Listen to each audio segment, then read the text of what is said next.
Hello friends, welcome back to our channel Future Pharma FP पे। तो दोस्तों, आज की इस वीडियो में बात करेंगे जानेंगे ट्रिमर के बारे में। ट्रिमर बेसिकली हमारी बॉडी की एक ऐसी कंडीशन होती है, एक ऐसी समस्या होती है जिसमें क्या है, हमारी हाथ का कांपना हो स्टार्ट हो जाता है, पैर जो है वो कांपना स्टार्ट हो जाते हैं। तो फ्रेंड्स, हम आज की इस वीडियो में बात करेंगे ट्रिमर के बारे में, जानेंगे इसके होने के कारण क्या क्या होते हैं, किस वजह से बेसिकली जो हमारे हाथ या पैर है वो कांपना स्टार्ट हो जाते हैं। किसी चीज को उठाते तो कांपने लगता है, जैसे ग्लास में पानी उठाते तब भी कांपना स्टार्ट हो जाता है, हम लिखने लिखने लगते हैं तब भी हमें प्रॉब्लम देखने को मिलती है। तो ये समस्या क्यों होती है, इसके पीछे का क्या कारण होता है, इस चीज के बारे में आज की इस वीडियो में जानेंगे।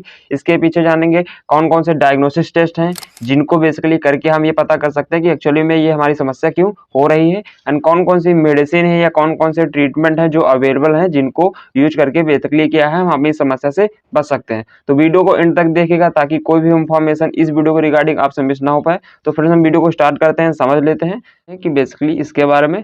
तो जो हाथ पैर के कांपने की जो समस्या होती है, इसको बेसिकली मेडिकल टर्म में ट्रिमर या ट्रेम्बलिंग के नाम से जाना जाता है। अब ये होता क्यों है, तो बेसिकली ये एक प्रकार की इनवॉलेंटरी डिजीज होती है जिसमें क्या होता है कि हमारी बॉडी के जो ऑर्गन है उस पर हमारा कंट्रोल धीरे धीरे लॉस होना स्टार्ट हो जाता है या धीरे धीरे कम होना स्टार्ट हो जाता है। बेसिकली हमारी बॉडी में दो प्रकार की मसल्स पाई जाती हैं, आपको शॉर्ट में समझा देते हैं। पहली इनवॉलेंटरी, दूसरी वॉलेंट्री। वॉलेंट्री मसल्स वो मसल होती है जिसमें बेसिकली हमारी बॉडी का खुद का उस पर कंट्रोल होता है, जैसे कि हम आपको पढ़ा पा रहे हैं, आपसे हम बोल पा रहे हैं, हम लिख पा रहे हैं, ये बेसिकली क्या है, हमारी वॉलेंट्री मसल द्वारा होने वाली क्रियाएं हैं। बट इनवॉलेंट्री की बात करें जिसपे हमारी बॉडी का खुद का कंट्रोल नहीं होता, जैसे हार्ट की बीटिंग हो गई, ये क्या है, प्रकार की इनवॉलेंट्री मसल के द्वारा होने वाली हमारी बॉडी में प्रोसेस होती है। तो इसी प्रकार डिजीज भी बेसिकली ये जो हाथ पैर के कांपने की जो डिजीज है, ये एक प्रकार की इनवॉलेंट्री डिजीज है, मतलब ऐसी मसल जिन पे क्या है बेसिकली हमारा धीरे धीरे कंट्रोल होना लॉस हो जाता है। तो मुझे उम्मीद है आपको अभी तक के समझ में आया होगा। फर्दर बात करें तो बेसिकली एक प्रकार की जो ट्रीमर होती है या हाथ पैर की जो कांपने की समस्या होती है, ये एक प्रकार का हमारी बॉडी का न्यूरोलॉजिकल डिसऑर्डर होता है जिसमें बेसिकली हमारी वॉलेंट्री मसल पे धीरे धीरे न्यूरॉन्स का जो इफेक्ट है वो धीरे धीरे कम होना स्टार्ट हो जाता है, जिस वजह से बेसिकली क्या है, हमारे हाथों का कांपना, पैरों को कांपना, वॉइस का लड़खड़ाना, ऐसी समस्याएं देखने को मिल जाती है। तो मुझे उम्मीद है आपको ट्रीमर के बारे में कंफर्म हो चुका होगा। अब फ्रेंड्स, हम जान लेते हैं इसके सिम्टम्स के बारे में कि कौन कौन से लक्षण हैं जो कि इस डिसऑर्डर के दौरान आपको देखने को मिल जाते हैं। तो फ्रेंड्स, सबसे पहला सिकनेस की प्रॉब्लम देखने को मिलती है, कपकपी होना स्टार्ट हो जाती है जब ऐसी ट्रीमर की कंडीशन आती है। इसके साथ साथ बेसिकली सिकनेस फिंगर, उंगलियों का कांपना स्टार्ट हो जाता है। आपने देखा होगा बहुत सारे ऐसे लोग होते हैं जो उनकी जो उंगलियां हैं वो कांपना स्टार्ट हो जाती हैं। इसके साथ साथ सिकनेस, पैरों का कपकपाना हो जाता है। बोलते समय उनको कपहन होने लगता है, कांपने लगते हैं। बोलते समय उनकी जो फेस है वहां पे कपकपी लाइक देखने को मिल जाती है। इसके साथ साथ उन्हें लिखते समय कांपना स्टार्ट हो जाता है, जैसे आपने देखा बहुत सारे लोग जब लिखने लगते हैं तो उनके हाथ जो है वो क्या है, कांपना स्टार्ट हो जाते हैं। इसके साथ साथ क्या होता है, कोई भी वस्तु जैसे ग्लास पानी होल्ड करते हैं तब भी क्या है, वो ग्लास जो है हिलता रहता है, या हाथ हिलता रहता है तो उसके साथ साथ ग्लास भी हिलता रहता है। तो ऐसे कुछ सिम्टम्स हैं जो कि क्या है कि ट्रीमर की डिसऑर्डर के दौरान या हाथ पैर के कांपने के दौरान बेसिकली ऐसे सिम्टम्स आपको देखने को मिलते हैं। तो आपको ये एटलीस्ट पता हो जाना चाहिए कि आपको ट्रीमर या ट्रेमलिंग की समस्या हो चुकी है। अब फ्रेंड्स, हम बात करते हैं इसके कॉजेस के बारे में कि इस बीमारी के या इस डिसऑर्डर के होने के कौन कौन से कारण हो सकते हैं। तो उसमें पहला आपका जेनेटिक डिसऑर्डर हो सकता है, आपके हो सकता है पूर्वज को रही हो तो धीरे धीरे आप में भी वो देखने को मिल सकती है। इसके साथ साथ न्यूरोलॉजिकल डिसऑर्डर हो सकता है जो कि कॉमन है कि आपके जो ब्रेन की न्यूरॉन है उनका जो है इफेक्ट जो आपकी ऑर्गन्स पे धीरे धीरे कम होना स्टार्ट हो जाता है। तो उस दौरान बेसिकली ये डिसऑर्डर या डिजीज देखने को मिल सकती है। इसके साथ साथ एक पार्किंसन डिजीज होती है जो ब्रेन से रिलेटेड डिजीज होती है, तो उस दौरान भी ये सिम्टम्स देखने को मिल जाते हैं। इसके साथ साथ अगर आपको ब्रेन सीवियर इंजरी हुई है तो उस दौरान भी फ्रेंड्स आपको ये समस्या देखने को मिल सकती है। इसके साथ साथ लीवर या किडनी का जो फेलियर हो जाता है तो उस दौरान भी बेसिकली ये सिम्टम्स आपको देखने को मिल सकते हैं या ये डिजीज आपको हो सकती है। इसके साथ साथ एंजाइटी, ये तो काफी कॉमन प्रॉब्लम है इस बीमारी की, तो ये भी आपको देखने की इस वजह से भी आपको ये हो सकता है। इसके साथ साथ ओल्ड एज में तो बेसिकली ये कॉमन प्रॉब्लम होती है, कॉमन देखने को मिल जाता है कि जो जैसे जैसे हमारी एज बढ़ती जाती है तो ये समस्या कॉमन होना स्टार्ट हो जाती है। इसके साथ साथ मेडिकल साइड इफेक्ट की कुछ मेडिसिन है जिनको लेने के उनके साइड इफेक्ट के रूप में भी ये इफेक्ट जो है आपको देखने को मिल सकता है।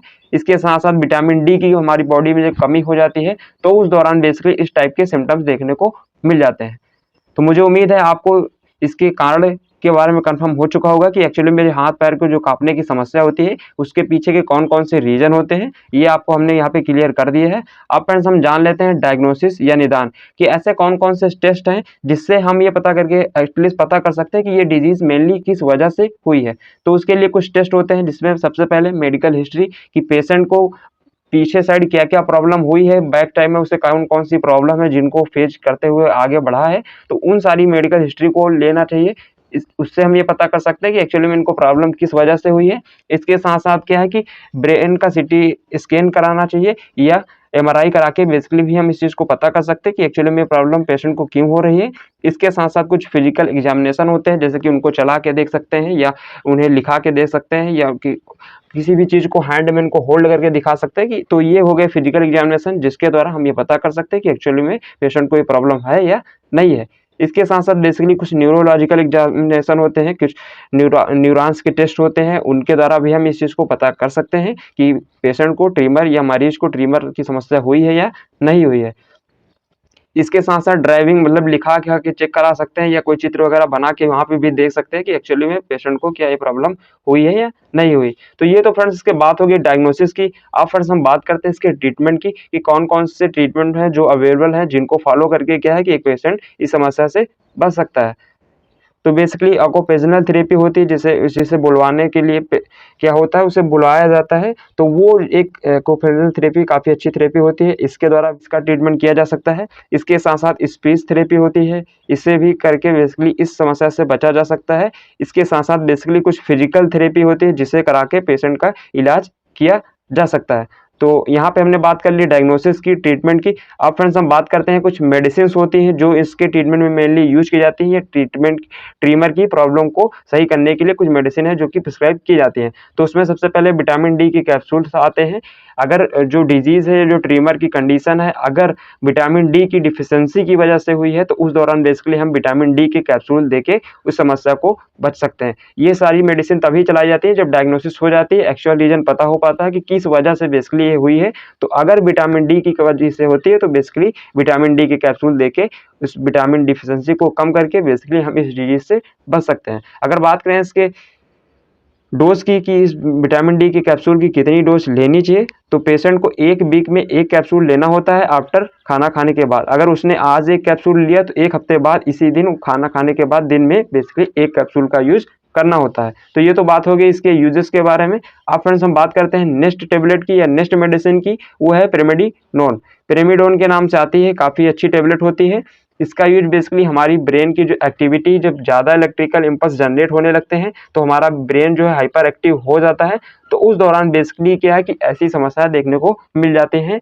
तो अगर ऐसी समस्या हुई है, अगर आपको डायग्नोसिस की पता हो चुकी है, तो उस दौरान बेसिकली प्रेमिडोन टेबलेट का यूज किया जाता है। ये एक प्रकार की स्टेरॉयडल मेडिसिन होती है, जैसे आप यहाँ पे देख सकते हैं। अगर बात करें इसकी डोज की, तो बेसिकली इसकी स्टैंडर्ड जो डोज होती है वो 100 to 200 mg के बीच में दी जाती है। एक टेबलेट सुबह, एक टेबलेट शाम यूज करनी होती है, बीडी यूज करनी होती है। ये तो बात हो गई स्टैंडर्ड डोज की। बट क्या है, ये पेशेंट की कंडीशन पे डिपेंड करता है कि पेशेंट को कितनी डोज लेनी है, दिन में कितनी बार लेनी है। नेक्स्ट बात करते हैं, तो नेक्स्ट मेडिसिन है वो अल्प्राजोलाम, जो बेसिकली यूज की जाती है जब पेशेंट को एंजाइटी की समस्या होती है। तो उस दौरान भी ऐसे सिम्टम्स देखने को मिलते हैं, तो उस दौरान इस मेडिसिन को प्रिस्क्राइब कर सकते हैं। क्योंकि क्या होता है, कई बार एंजाइटी की वजह से ऐसी समस्या देखने को मिलती है, तो अगर डायग्नोसिस हो चुकी है तो उस दौरान ये मेडिसिन पेशेंट को प्रिस्क्राइब की जा सकती है। अगर फ्रेंड्स बात करें इसके फर्दर आगे, तो जो हमारी अल्प्राजोलाम मेडिसिन होती है, जिस मेडिसिन के पीछे जोलाम लगा होता है, तो वो बेसिकली एंटी एंजाइटिक मेडिसिन होती है। जब पेशेंट को तनाव होता है, चिंता की समस्या होती है, तो उस दौरान ये मेडिसिन प्रिस्क्राइब की जाती है। अगर बात करें फ्रेंड्स इसकी स्टैंडर्ड डोज की, तो क्या है कि 0.25 से 1 mg के बीच में बेसिकली TDS यूज करना होता है। तो मुझे उम्मीद है आपको इसकी डोज के बारे में कंफर्म हो चुका होगा। अब फ्रेंड्स बात करते हैं नेक्स्ट मेडिसिन की, वो है मिल्टाजेपिन। मिल्टाजेपिन के नाम से आती है, टेबलेट होती है। ये भी प्रकार की एंटी एंजाइटिक मेडिसिन होती है। जब पेशेंट को तनाव या चिंता की वजह से ऐसी समस्या देखने को मिलती है, तो उस दौरान पेशेंट को ये मेडिसिन प्रिस्क्राइब की जाती है। एंड इस टेबलेट का यूज स्पेशली तब किया जाता है जब पेशेंट को सीवियर एंजाइटी की कंडीशन होती है, बहुत ज़्यादा तनाव ले लेता है, स्ट्रेस ले लेता है, तो उस दौरान बेसिकली इस मेडिसिन को प्रिस्क्राइब किया जाता है।